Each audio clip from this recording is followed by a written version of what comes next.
बात है डोनाल्ड लू की स्टेटमेंट।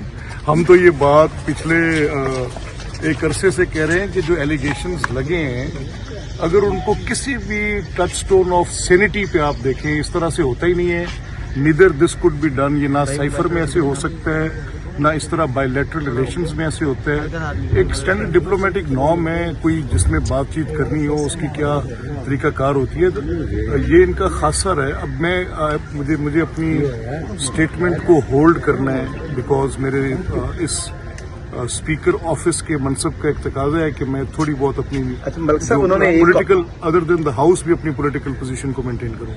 लेकिन it was a blatant lie, he spoke through his teeth, और इतना बुरा झूठ मैंने जिंदगी में नहीं सुना था, जिससे पाकिस्तान के सफारती तल्लुकात, बायलैटरल रिलेशंस, हर चीज दांव पे लगा। तो इस पे व्हाट डज डोनाल्ड लू सेज कि उनकी बात के बाद क्या होगा, इस पर गवर्नमेंट कह चुकी है, कोर्ट्स कह चुकी हैं, प्रोनाउंसमेंट आ चुकी है, जुडिशल ऑर्डर्स आ चुके हैं, इस पर स्टेटमेंट्स आ चुकी हैं, इस पर उनके एड की जो उनके थे अपना आजम खान, उनकी स्टेटमेंट्स आ चुकी हैं। इसमें 4 मिनिस्टर्स की वो स्टोरी कॉन्कॉक्शन की वो आ चुकी है, मिनट्स को फज करने की आ चुकी है, वो जेब से खत लहराना, जाली सफेद कागज लहराना, वो साइफर है कहाँ पर ये भी आज तक। तो ये एक मुकम्मल तौर पे झूठ था।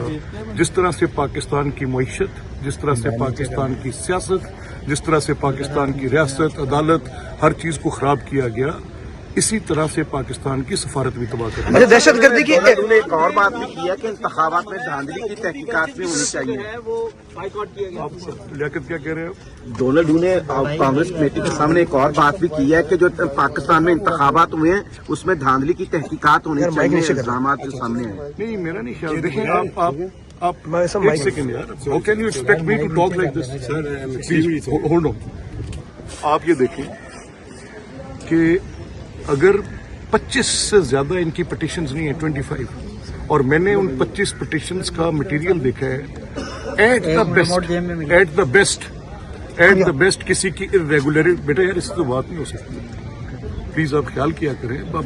आप इम्तिहान में डाल देते हैं। तो सवाल किया उन्होंने, मुझे उसका जवाब देने दिया। If you keep on interrupting, मैं तो नहीं कर सकता। और उसमें क्या है धांधली ये है कि मेरे मुखालिफ उम्मीदवार ने यहाँ से ऐसे किया, वहाँ से ऐसे किया, एक आधे किसी प्रिजाइडिंग ऑफिसर ने मेरे बैलेट्स पे ये किया, उन्होंने मेरे पूरे बैलेट काउंट नहीं किए। एट द बेस्ट, और ये सुप्रीम कोर्ट के उस फैसले की लाइन में इसको रिगिंग नहीं कहा जा सकता, इसको इरेगुलरिटी कहा जा सकता है। और इस पे इलेक्शन कमीशन या गवर्नमेंट फंक्शनरीज की बात नहीं हो रही, कंटेस्टिंग कैंडिडेट्स के दरमियान और प्रिजाइडिंग ऑफिसर के दरमियान भी एक रिलेशन है, स्टेट्यूटरी रिलेशन, लिखा पढ़ा, उनकी बातचीत हो रही है। अगर आपके खिलाफ इतनी एनमैस कोई धांधली हुई है तो आपके पास ट्राइब्यूनल्स अवेलेबल थे। ये कैसे मुमकिन है कि आप किसी तरह से ट्राइब्यूनल्स में गए बगैर आपके खिलाफ कोई मुकदमा है और उसमें आपके पास शवाहिद हैं, या आपने किसी पे कोई आपने को एलेज करना है? ये सिर्फ स्लेंडर है, ये सिर्फ स्लोगनेरिंग है। मेरा ये ख्याल है कि सिस्टम की डिसरप्शन का जो सिलसिला 2014 से चल रहा था, डिसरप्ट करने का बार बार किसी एक प्रिटेक्स्ट और दूसरी पे, अब इसको चलने दें।